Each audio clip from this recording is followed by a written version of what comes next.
All right, you're listening to episode 11 of the Everything and Nothing podcast. It's actually Sunday. I recorded this last night on Saturday, and for some reason it got deleted, and I was pissed and I didn't want to record it again. So I'm recording it now. I'm going to try to be just as thorough as I was in the first one, I guess, and not try to just run through things, but start off by talking about President-elect Donald Trump. Personally, I can't believe that this country voted for a celebrity as president, and somebody who chose a vice president who hates gay people, a president that doesn't like ethnic people. I don't want to just say blacks or Mexicans and Muslims. He doesn't like all of them. And he just doesn't know what he's talking about. I don't know. I think Obama's handling it well with the media, but deep down, he's so upset. He's pissed. But Trump has already said he's not going to get rid of Obamacare fully. Maybe bring it down to the states or something. I don't really know. But he's already going back on his word on one of the things he said he was going to do. I'm pretty confident there's just no chance that there's a wall built. There's no chance that he just starts bombing the crap out of random countries for no reasons. We've already been bombing the Middle East before. It's not like it's that crazy, but he just the way he says it, I think he just has no idea behind what goes through war. Not like I do, but I'm sure he has just as amount of idea as I do. That's how stupid I think this man is. But hopefully he just is a decent president, gets nothing done, and 4 years later somebody runs and beats him. Maybe Joe Biden, maybe Hillary again. Bernie will be like 80, 90, whatever the fuck he is. But yeah, I'm not too happy. I was pissed at the time, but I've calmed down. I never really thought I'd be this into politics. I watched from 4 o'clock till I went to bed, basically. The coverage on, I think I watched NBC's, and it was pretty entertaining. It was basically like the Super Bowl pregame. It was just like they're going over every single thing and looking at all these charts and all these possibilities. I just thought it was funny. And politics, they have the ground game, and every time they said that, I would just be like, yeah, this is football. So it entertained me, which I'm not sure if that's the goal, is to entertain or just inform on who's going to lead our country and what they're going to do. But, yeah, a lot of things happened that people didn't think would happen. What's it called? The Big Blue Wall or something got broken. Trump won one of those states. Florida went to Trump. Ohio went to Trump. When Hillary's main speaker in Ohio or main guest was LeBron James, and you still can't win Ohio, you're screwed. California voted for Hillary, which was no surprise. That got her 55 electoral votes. But Florida and Ohio and Michigan, I think it was, and Pennsylvania, I'm not sure. 3 of those 4, I don't know. They screwed Hillary. Well, didn't screw her because it's not like they were guaranteed to vote for her. But I think this, and Trump has said this too, that the system is stupid and it's a flawed system, and I think a lot of people are realizing it. I think it worked back when there weren't as many states or there wasn't as many people, but I just think the electoral college thing is stupid. Most votes wins. Like, it should be that simple. It's supposed to be the people choose.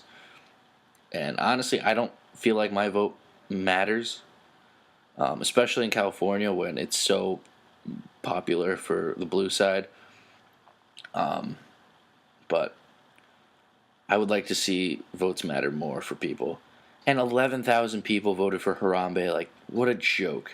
What a fucking joke. Like, Harambe jokes are funny, but voting in Harambe, a dead gorilla, for fucking president, what a waste. Like, I would rather 11 more thousand votes for Trump than Harambe. Like I'm not intelligent when it comes to a lot of things, but politics, I'm not that intelligent. But if you're gonna vote for Harambe, you might as well not vote or get informed. Please. It's just stupid. But moving on to football. The 1 o'clock games, the 10 o'clock games here in California just finished. But this is let's talk about last week. Actually, I went 9-4, had a pretty good week. Ravens ended up beating the Steelers. Lions ended up beating the Vikings, which I thought would be a toss-up anyway. Panthers beat the Rams. That was a long shot for me, picking the Rams. And the Colts beat the Packers. And I don't know what's going on with the Packers right now. But a good week, 9-4. This week, I have Packers beating the Titans, who lost by a lot. So, again, I have no idea what's going on in Green Bay. Bucks beating the Bears, which happened. They beat them by a lot. Vikings beating the Redskins, which didn't happen. Vikings blow now. I don't know what they're doing. Are they just trying to lose to all NFC East teams except the Giants? Is that what they're trying to do? That pissed me off. Chiefs beating Panthers, which they did at a last-second field goal. I actually wanted the Panthers to do good because Cam was my quarterback this week. But it was a close game. It was a good game. Falcons over Eagles, which Matt Ryan screwed me. He's my other quarterback in my other league, and he did shit. Just blew the game. I guess Eagles stepped up a little, but Falcons should be the better. The Falcons and the Vikings are two teams that are outperforming their expectations in the beginning of the year, and now they're just crumbling. Rams at Jets. I have the Rams winning. I think they won without scoring a touchdown. Broncos at Saints. Broncos, that was a crazy finish right there. What happened? Last second, there was under 2 minutes. Breeze throws a touchdown to Cooks, an insane touchdown, in triple coverage, smallest pocket. He fits it in. Field goal or the extra point gets blocked and returned. So the Broncos got 2 points, and the Saints didn't have any timeouts. I forget what happened after that, but the Saints lost because of that. It was crazy. What's next? Texans at Jaguars. I have the Texans. I just can't pick the Jaguars ever, really, unless they're playing the Browns or the Bears. I think the Texans ended up winning. I think it was a lot closer, though. But, again, Bortles had 2 interceptions. He's just crazy right now. It's just how bad he is. Dolphins at Chargers. I have the Dolphins winning. Chargers could win, but I could see the Dolphins. They're getting kind of hot. I could see them winning, so I'm going to pick the Dolphins. Up to now, I have one home team winning. Or I picked one home team winning. Most of those games are done, so. But now I have I had one home team winning, all the other away teams. Now I have all the home teams winning. So Cowboys versus Steelers, I have the Steelers winning. 49ers at Cardinals, I have the Cardinals winning. I think that one's easy. Honestly, I feel like the 49ers are worse than the Browns. That's just me, though. I think the worst team is the 49ers, then the Browns, then the Bears. Seahawks at Pats. I think the Pats are actually going to win by 2 touchdowns. Bengals at Giants on Monday. I'm going with the Giants. I think they're getting a lot better. They're playing a lot better. Landon Collins is playing unreal. They're not getting as many dumb penalties. The play call is getting a little better. Last week against the Eagles, there was a lot of bad play calls, mostly for the Eagles, though. Those 2 fourth down plays were shitty, and just going for it. They pulled a lot of Giants moves, like going for a bomb on 3rd and short, running the ball on 3rd and long, stupid things like that just lose you games. Glad the Giants were able to beat them. They needed the division win. They needed a win and a loss for the Eagles. They're now in 2nd place, but they have to win to maintain it because the Redskins and the Eagles did win. Cowboys are on right now. So hopefully the Cowboys lose and then the Giants win. They'll be 1 game back, and we still get to play them again. And then next Thursday, Saints at Panthers. I'm going to pick the Panthers. That's a toss-up game, but Saints aren't at home, so I'll go with the Panthers. All right. Now I want to move on to wrestling, and I only want to talk about one thing. Next week, I'll do a full preview of both NXT Toronto and Survivor Series. Maybe I'll call my buddy Griff, who's actually lives in Toronto. He's going to both shows, and he's going to a Raw and SmackDown. So maybe I'll get him on, FaceTime him like every day now. It feels so. I'll call him and text him or something and see if he wants to do predictions with me.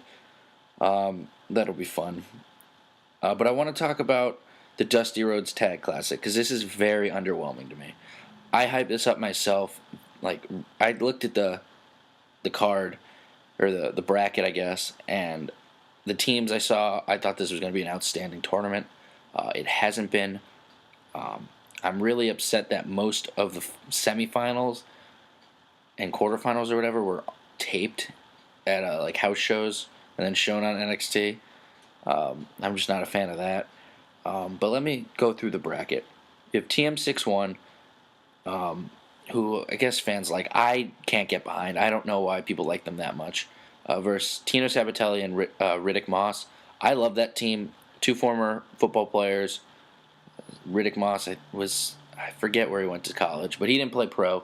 Sabbatelli was playing pro for the Bucks, and he was good for a while. He earned his spot. Sabbatelli, if you saw Breaking Ground, he got sent back to a beginner's class. He wasn't doing good. He has the look. He has the ability. He has the it factor, kind of. He's got the body. He's got the work ethic, is basically what I'm trying to say. I was glad to see him in it. I didn't know anything about Riddick Moss, but I like their dynamic. I hope they either maintain a tag team or at least do some stuff together. So I thought that was a good team. Team Aries, obviously Austin Aries is awesome. So to get him in that was going to be great. And then especially with the surprise partner, who could it be? And then the rumors of Roderick Strong, and it was Roderick Strong, and that's fucking awesome. Even though when he first came out, they cut his entrance weird, so he sounded like he didn't get a big pop at all, which was weird. And then Dozovic and Tucker Knight, I don't remember Dozovic's first name, but it's just great to see guys that aren't getting shots get shots and see what they got. And to put him in the ring with Aries and Strong is no joke, so it was cool to see two new guys, two bigger guys too. And then Ibushi and Itami was supposed to be a team that, like, most of the reason why this tournament wasn't good or isn't good is because of bad luck. First is Itami gets injured, but they replaced him with T.J. Perkins. That was very good. I enjoyed that. I thought it was going to be Akira Tozawa, which would have been awesome too, but they got Perkins instead. I love T.J. Perkins. And the team of Lince Dorado and Mustafa Ali, who both of those guys I'm very high on. Mustafa Ali is very underrated. I think Lince Dorado, now that he's on Raw, people are understanding how good he is. I thought that tag team was going to be awesome. Obviously, if they're facing Ibushi and Perkins or Ibushi and Itami, you knew they weren't going over, but I would love to see those two continue to tag. And then you had Dillinger and Bobby Roode, and when they got together, you knew it was going to be awesome. You knew it was going to be glorious and perfect 10.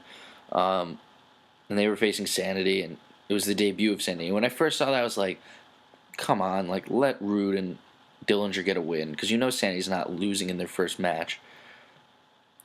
And I didn't know what to expect out of Sanity. I wasn't high on them, and I'll get to that in a little. But Authors of Pain was whatever. They had to be in it. They're a dominant tag team. Bollywood Boys, good to see them getting a shot.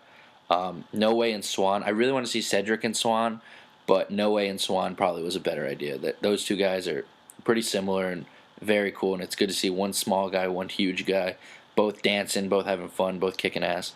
And they face Nice and Gulak, which are two other amazing guys.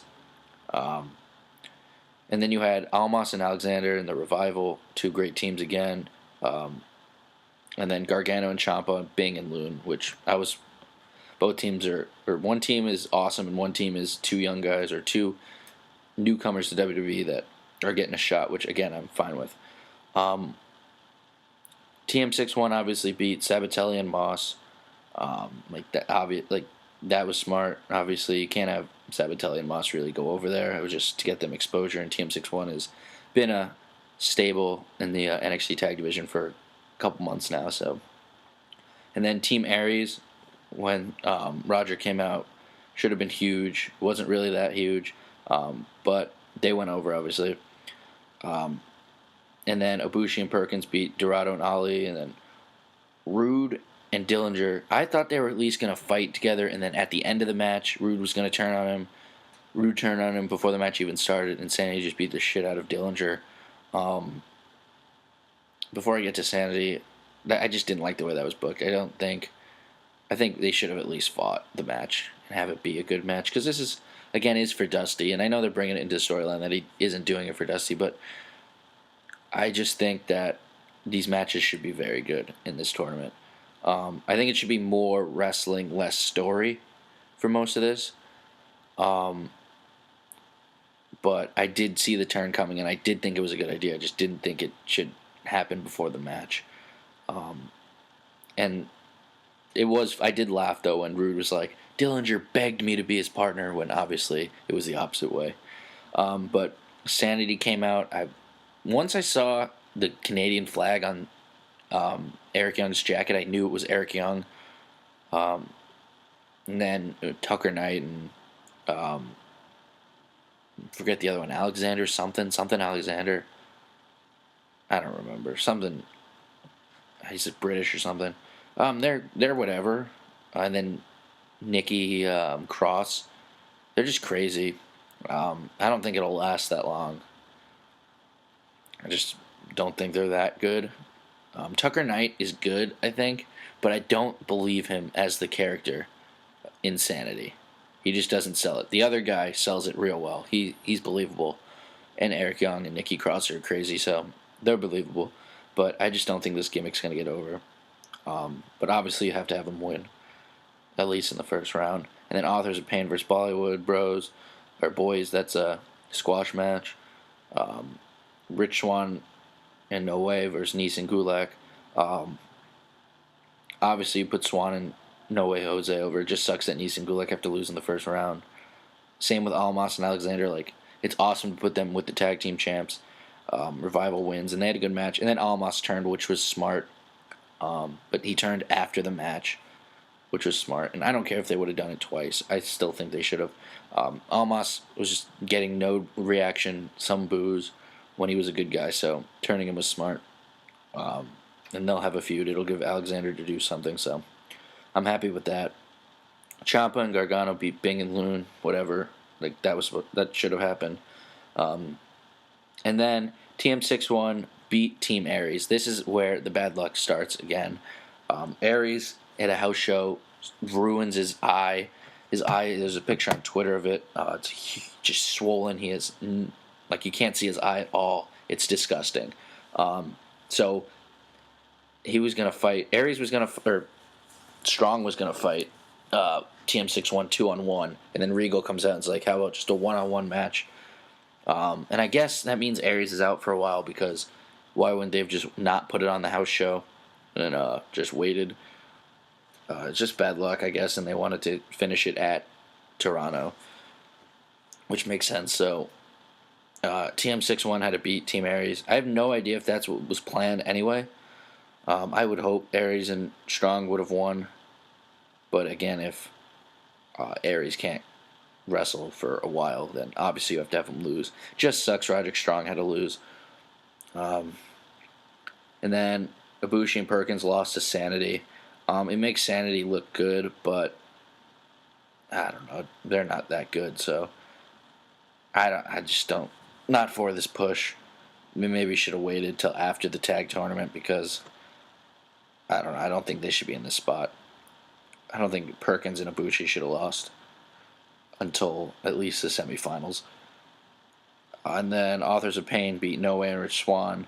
Yeah, you got to keep pushing the Authors of Pain. And beating Swann and No Way, that kind of puts them over pretty big. They're two pretty good guys, so that really didn't sound good. But No Way has been pushed before, and Swann is getting pushed now. So it makes the Authors of Pain look good, more than obviously the Bollywood Boys. And then the Revival versus Gargano and Ciampa, the match we all wanted to see, didn't happen. I have no idea what's going on with Scott Dawson. I don't know if he's actually injured or was for like a week or two, and they just didn't want to postpone the match. So they had Gargano and Ciampa advance. I don't know if this was all storyline. If it is, I'm not for it. I want this tournament to be good matches, good wrestling, good tag team action. But again, we are getting 2 out of 3 falls in Toronto, which will be fucking amazing. Match of the weekend, probably. But I think they could have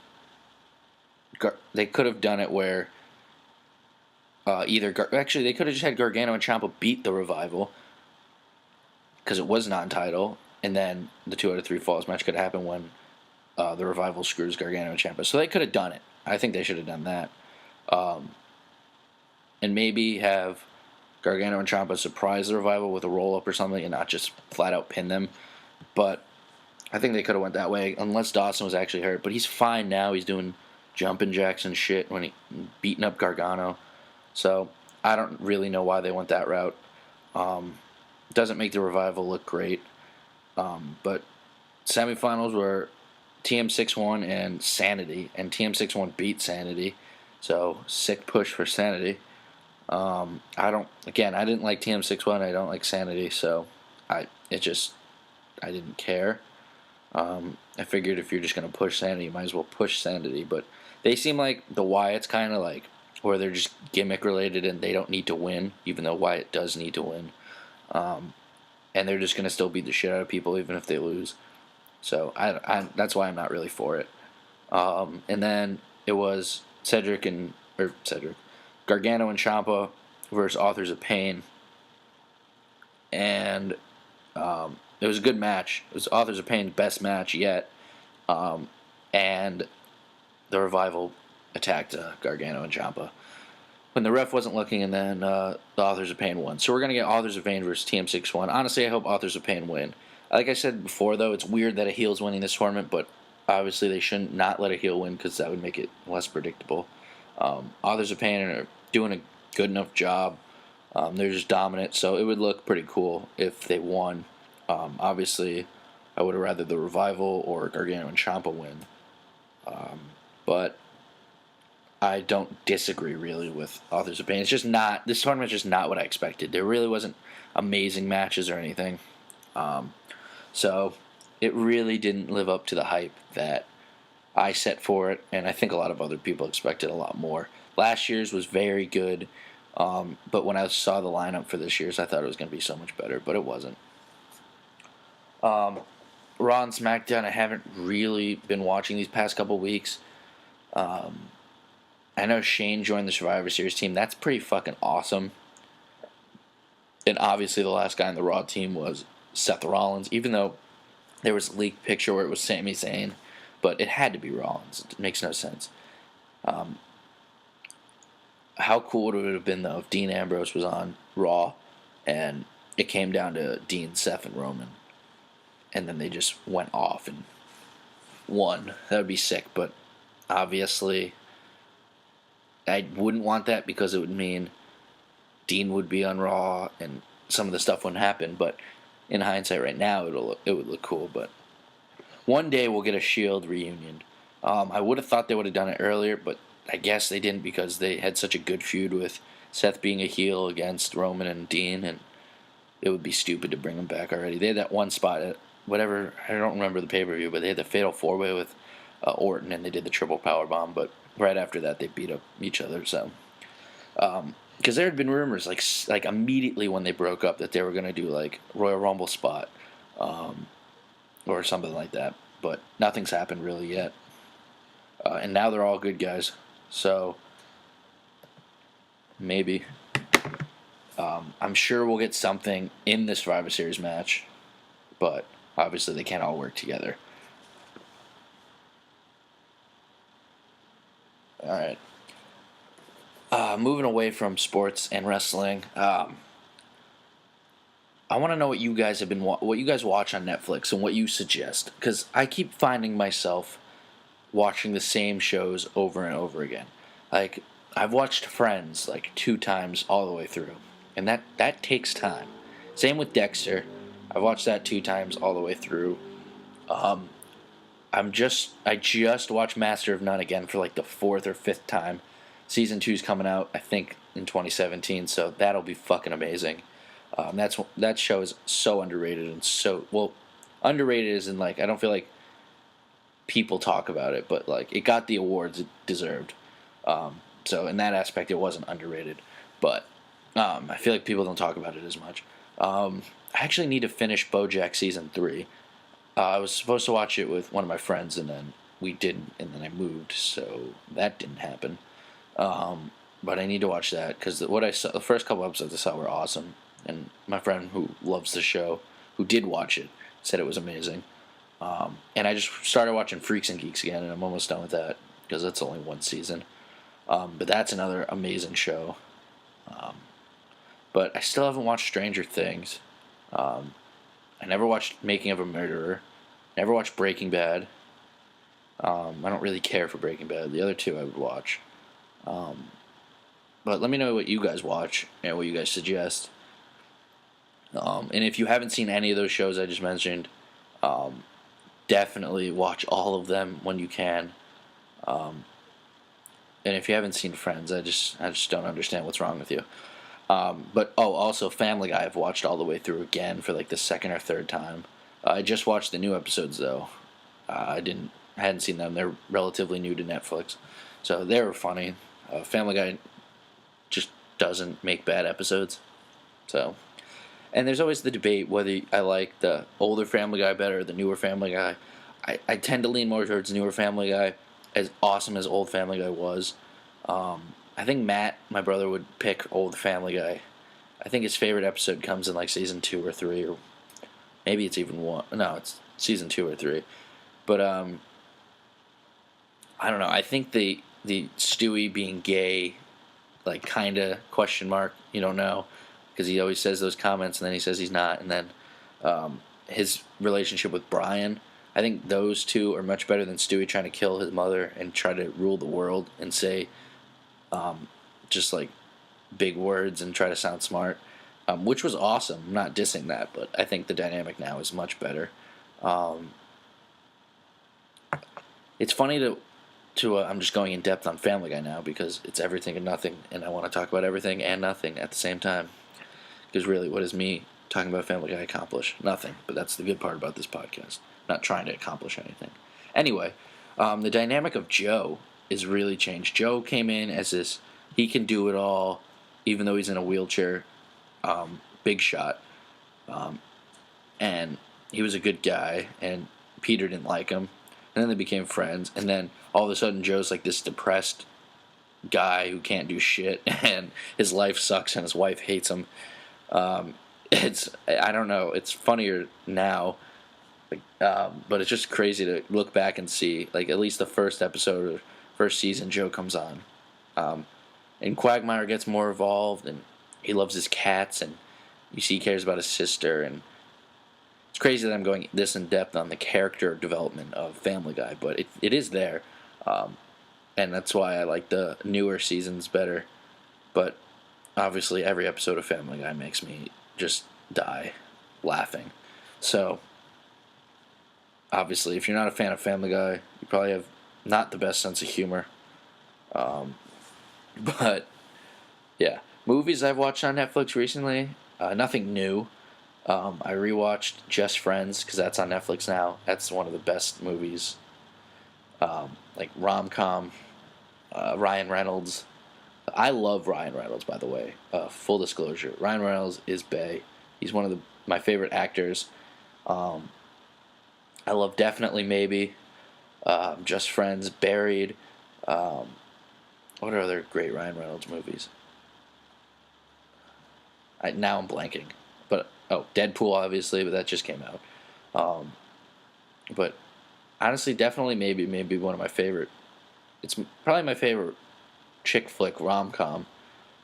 I don't know, if you haven't seen it, check it out. If you're not into rom-coms, obviously don't watch it because you probably won't like it. But I think it's pretty good. And Just Friends is for everyone, so everyone can watch that. What else did I just watch? I just watched Mr. 3000 again. I don't know why, but I was like, maybe I'll give this another shot. Because I didn't remember it being good, but I liked it. It was It was what it was. Um, they actually made like most sports movies don't really like they just make it look like not real. But in Mr. 3000, it kind of like they did the like baseball aspect of the movie real well, which was cool. What else did I just watch? That may be it actually for Netflix movies. Oh no, I just watched Holes again, which is an all-time favorite. Never bad, and Heavyweights, which is a classic. Um, and without Heavyweights, you don't have Dodgeball because Tony Perkis is White Goodman, but White Goodman is a better version of Tony Perkis with more spotlight on him. So Heavyweights is it set the pace for Dodgeball. It set the characters. Um, I'm not sure if Ben Stiller wrote Heavyweights or Dodgeball, or if the same guy did. I have to look that up. But those movies are all great. Heavyweights is a classic though. That came out in like the early late '90s. I don't know, somewhere in the '90s. No, it came out in the late '90s. It came out I think right before or right after the Mighty Ducks movies, or at least the first Mighty Duck movie because it's got the same 3 or 4 kids in it. Um, but yeah, besides that, I haven't been doing that much. I've been playing a lot of Madden recently. Um, I've been and then just watching those TV shows. Um, but Black Friday's coming up. I am going out.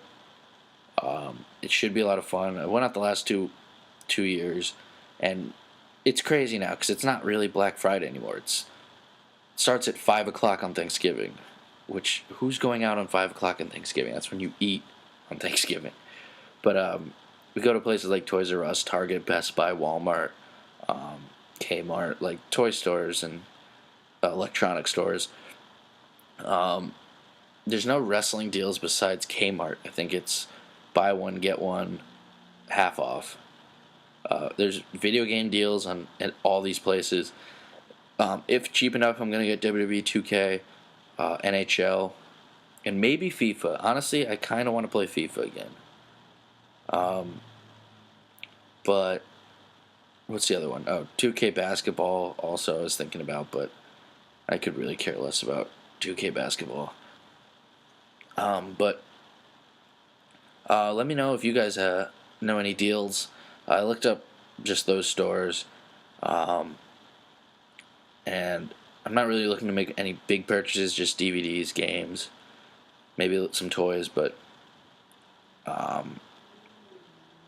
nothing like TVs or couches or anything crazy like a lot of people do on Black Friday. It should be fun though. I'll probably get drunk and go out this year. I plan on being drunk that whole weekend. I'll be in Boston on Friday after with my college roommates, so that'll be awesome. Cannot wait for that.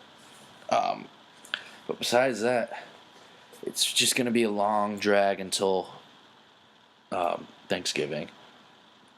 I'm leaving here at my flight takes off at 11:55 p.m. So I'll get in at like 8 a.m. on Thanksgiving. But besides that, it's again gonna be a long week. I think it's gonna be a long week, but every time I think the week's gonna be long, it flies by. So hopefully it flies by and then it slows down for that weekend, and then flies by again till WrestleMania. I guess is the next big thing I have in my life. But that's still a long ways away. All right, I'm gonna wrap it up here. Actually, there's one more thing I talked about when I recorded this the first time that I didn't talk about right now, and that's people. One thing that I can't stand is before Thanksgiving when people celebrate Christmas. They put up the lights, they put up the decorations, they play Christmas music. All the stores have Christmas stuff. Thanksgiving is my favorite holiday. So I hate when people skip over it. Not only is Christmas music garbage, I just can't. I just don't want to look at the Christmas lights until after Thanksgiving. I don't want to rush over it. I don't want to forget about it. I don't want it to be underappreciated. My family always has a big Thanksgiving. Not really. We used to have a big Christmas. Not really a big Christmas anymore. Since I'm Jewish, we don't do much for Hanukkah. Religiously, I'm not really Jewish, but I was raised Jewish. But that's not really a topic to talk about right now. It's just personal beliefs. Anyone's free to believe whatever they want. But we had a big Christmas Eve when I was a kid, and then it died out. People moved, and people got older, and it just stopped happening. So Thanksgiving really became my favorite holiday, and I just don't want to see Christmas lights in November. First day after Thanksgiving, put them up. That's acceptable. You got a whole month. You don't need more than a month. And they also stay up till like New Year's, or I guess it's only a couple days, but they stay up till like January, mid-January, because people don't take them down. I wouldn't either because I'm lazy as fuck. But that's my little rant. Don't celebrate Christmas too early. So it's gonna be weird this year with no snow. Never not seen snow. So that's weird, but it's going to be a good weird because I hate the snow. Once you are done with school, you have no reason for the snow because the snow gets you out of class sometimes, but not even at Franklin Pierce. Like, it could snow 4 feet, shuttle won't run, class will still be in session. Fucking nightmare. But now it's just an inconvenience to get around. If you have work, if you're trying to go anywhere, it sucks. So snow is only good for children and for getting out of class. But all right, I'm going to wrap things up. Again, thank you for listening. So there's 1 week. Next week will just be a normal podcast. And then Thanksgiving week, I'm going to record 2 podcasts. One will go up that weekend. One will go up the next weekend. It's not definite, but I have some ideas planned. So thanks again for listening. And subscribe if you're not. And just do whatever the fuck you want, actually. It's a free country no matter who our president is.